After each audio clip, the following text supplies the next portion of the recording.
অবশেষে নেট দুনিয়ায় তোলপাড় সৃষ্টি করলো ইরানকে নিয়ে জাহেদের সেই বিস্ফোরক মন্তব্য। এইবার তারেক রহমানকে একটা ধন্যবাদ দিই। সে একজন বিশ্ব রাজনীতিতে 10টা পিএইচডি করা স্ট্র্যাটেজিক অ্যাডভাইজার রাখিছে, যে ইরান যুদ্ধের ভবিষ্যৎ নিয়ে ভবিষ্যৎবাণী করেছিল, অক্ষরে অক্ষরে পয়েন্টে পয়েন্টে মিলে গেছে। হ্যাঁ, শুনে নেই এটা সেটা। হ্যাঁ, এইটা সে শোনা। ইরান খুব বেশি সুবিধে করতে পারবে না, এটা মনে করার কারণ ছিল ইরান পরাজিত হওয়ার মুখে আছে, এটা অনুমান কেন করা যাচ্ছিল এবং এটা বাস্তবে হচ্ছে, সেটা হচ্ছে যুদ্ধটা ধরে রাখা আসলে ইরানের জন্য মেজর সংকট হবে।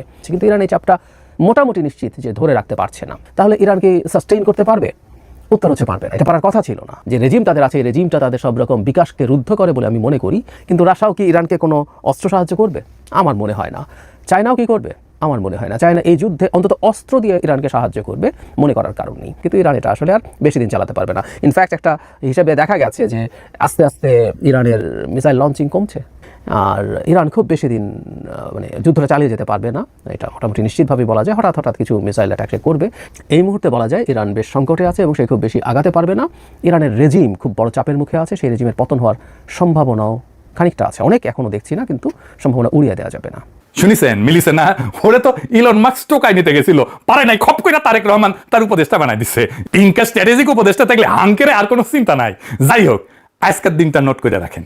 বিশ্ব রাজনীতিতে, বিশ্ব অর্থনীতিতে ভারতের ভূমিকা কমতে থাকবে এখন থেকে ক্রমাগত। ভারতের পতন শুরু হইল, আমরা এক নতুন কাল পর্বে প্রবেশ করলাম। এটা আমাদের জন্য সুসংবাদ। দুনিয়ার আগের মতো থাকবে না।